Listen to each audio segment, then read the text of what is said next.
ఇవాళ ఉద్యోగాలు ఇచ్చినా అంటావు. ఏడిచ్చినావు, ఎక్కడిచ్చినావు? ప్రభుత్వం ప్రజలు కట్టే ట్యాక్స్ డబ్బులు తీసుకుపోయి ఆడ అవసరమా లేదా అని ఆలోచించకుండా కూర్చుండబెట్టి మేపితే అది ఇయ్యడం ఎట్లయితుంది రా అయ్యా? అది మా మీద భారం వేయడం అవుతుంది. అవునా కాదా?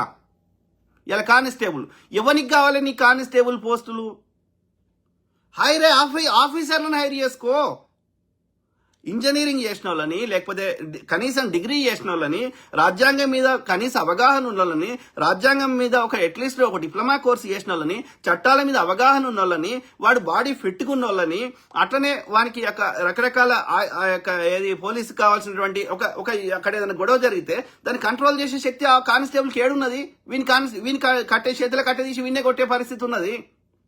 సో పోలీసు ఎవరన్నా 100 కాల్ చేస్తే విత్ ఇన్ 5-10 minutes లా అక్కడ ఉండేటట్టుగా వ్యవస్థలు ఏర్పాటు చేయడము, మోర్ ఎఫిషియెంట్ పోలీస్ సిస్టమ్స్ తయారు చేయండి. ఈ 10వ తరగతి కూడా చదవనటువంటి కానిస్టేబుల్ వాళ్ళు ఎఫిషియెంట్ పోలీస్ ఆఫీసర్ కాలేరు. So we need police officer quality ఉన్న వాళ్ళని 10 మంది పనికిరాని చెత్తను హైర్ చేసుకునే వాళ్ళు ఒక్కని గట్టని హైర్ చేసుకో. నీకు అర్థం కాకపోతే మోర్ ఎఫిషియెంట్ సిస్టమ్స్ ఎట్లా పనిచేస్తున్నాయి చూడు వేరే దేశాల్లో.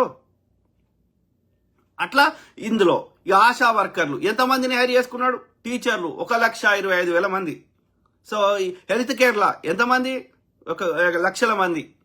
పైసలన్నీ చిల్లం పల్లం. ఈ మున్సిపాలిటీ పారిశుద్ధ్య కార్మికులు ఎంతమంది?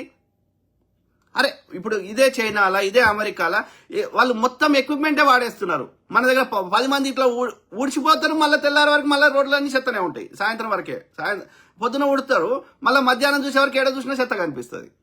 ఇక చారిత్రక హిస్టారికల్ ప్లేస్ లో కూడా మళ్ళీ చెత్త కనిపిస్తుంది. చార్మినార్ లాంటి హిస్టారికల్ ప్లేస్ లో కూడా చెత్త కనిపిస్తుంది. ఇక మళ్ళీ మన దేశానికి పర్యాటకులు వస్తలేరు, పర్యాటక రంగం కావాలంటే నువ్వు ఏం చర్యలు తీసుకుంటున్నావు? మోర్ ఎఫిషియెంట్ సిస్టమ్స్ ఎక్కడున్నాయి? అసలు రోడ్ల మీదకి మట్టి రాకుండా ఉండాల్సిన విధంగా రోడ్డుకి ఆ ఎండ్కి ఆ మట్టి రాకుండా అవి కొంచెం ఎత్తుకు కడతారు సైడ్కి. సో ఎందుకు కడతలేవు? రోడ్డు మీదకి సైడ్కున్న మట్టి రోడ్డు మీదకి ఎందుకు వస్తుంది? అంటే దేనికి కూడా, ఏ సమస్యకు కూడా శాశ్వత పరిష్కారాలు చూపెట్టకపోతే ఎందుకు? నీ వ్యవస్థలు ఎందుకు? నీ ప్రభుత్వం ఎందుకు? దయచేసి ఆలోచించండి మిత్రులారా. కేవలం ప్రభుత్వం అంటే ఏది?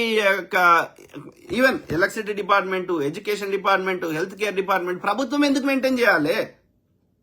Let the private people do it. వాళ్ళని రెగ్యులేట్ చేయి, వాళ్ళని నియంత్రించు, వాళ్ళు రూల్స్ రెగ్యులేషన్స్ పాటించేటట్టు చేయి, వాళ్ళకి హెల్త్ కాంపిటీషన్ ఉంచు. ప్రభుత్వం ఎందుకు చేయాలి అన్ని పనులు? ఎందుకంటే ప్రభుత్వం చేయడం వల్ల ఏమవుతుంది? అవి ఇన్ఎఫిషియెంట్ సిస్టమ్స్ అవుతున్నాయి.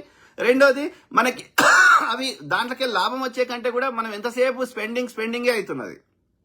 అర్థమైందా? మనకి భారంగా తయారవుతున్నాయి అవి వ్యవస్థలు.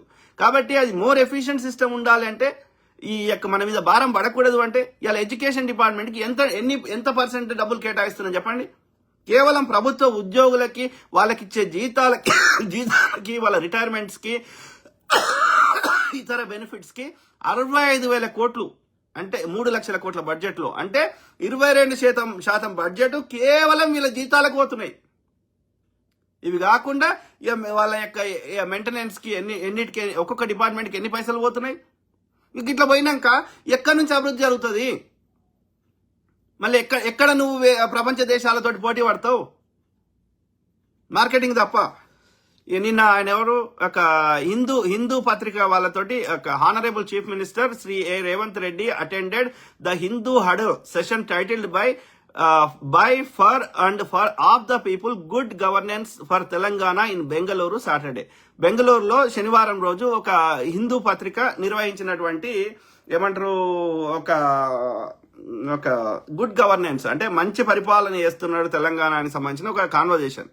సో అందులో Hindu director N Ram CM Revanth Reddy delved into his political journey from ZPTC member to CM, women empowerment, job recruitment, political fight with opposition parties, Congress parties stand on women's reservation, union government's indifference towards South India, Rythu Bharosa Telangana అంటే various Telangana సంబంధించిన వాటి మీద, okay, మహిళా సాధికారత, అట్లనే ఉద్యోగాల కల్పన, అదేవిధంగా ఇది ప్రతిపక్ష పార్టీలతో పొలిటికల్ రాజకీయ యుద్ధం, తర్వాత ఉమెన్ రిజర్వేషన్, మహిళా రిజర్వేషన్ మీద Congress party stand, union government అంటే కేంద్ర ప్రభుత్వం యొక్క సౌత్ ఇండియా మీద రైతు భరోసా మీద కేంద్ర ప్రభుత్వం చూపెడుతున్న వివక్ష. ఓకే, సో అట్లా సో ఏమంటున్నాడు Revanth Reddy garu? Honourable chief minister Shri Revanth Anumula alleges that prime minister Narendra Modi resorted to political gimmicks on women reservations, అంటే రాజకీయంగా మహిళా రిజర్వేషన్ల మీద లంగ రాజకీయం చేస్తున్నాడు మోడీ అని అంటున్నాడు. Okay, the Congress party was oppose to linking the women reservation to increase of MP seats. Totally agree. Okay, మహిళా రిజర్వేషన్ ఇవ్వాలంటే బిల్లు పాస్ చేసినాక ఉన్నట్టు ఇప్పుడు చేసి ఒకవేళ రేపు సీట్లు పెరిగితే దానికి తగ్గట్టుగా మళ్ళా ఒకసారి చట్టం చేసినాక సీట్లు పెరిగినా ఏం చేసినా అది అమలు చేస్తావు. ఇప్పుడు ఎందుకు అమలు చేస్తలేవు? అది కూడా 33% ఎందుకు? మహిళలు 50% ఉన్నప్పుడు 50% ఇవ్వచ్చు కదా 50% మహిళలు ఉన్నప్పుడు 50% ఇవ్వచ్చు కదా. If parliamentary seats are increased as proposed, raising Lok Sabha seats in Kerala from 20 to 30.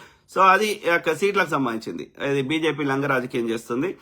ఉత్తర భారతదేశంలో వాళ్ళు లంగ రాజకీయం చేసి అక్కడ పెంచుకుంటే సౌత్ ఇండియాలో మాకు వచ్చినా రాకుండా నడుస్తుంది. ఎందుకంటే సౌత్ ఇండియాలో వాళ్ళకు రావు కాబట్టి అది లంగ రాజకీయం. ఇది సీట్ల పెంపు. Women reservation and discrimination against southern states. Okay, దక్షిణాది రాష్ట్రాల మీద వివక్ష చూపెడుతున్నారు. ఈ యొక్క ఇది elections are approaching, centre should prove their sincerity. Okay, we are architects of women reservation policies. Visit to చైనాకు పోతాడంట త్వరలో. ఎందుకు పోతాడు? Referring to investments, chief minister said that Gujarat was naturally attracting investments which are being forced in to the state for the, అంటే గుజరాత్ కి పెట్టుబడులు వస్తలేవు కానీ నరేంద్ర మోడీ అవి వచ్చేటట్టుగా అట్లా బలవంతం చేస్తున్నాడు అని చెప్తున్నాడు.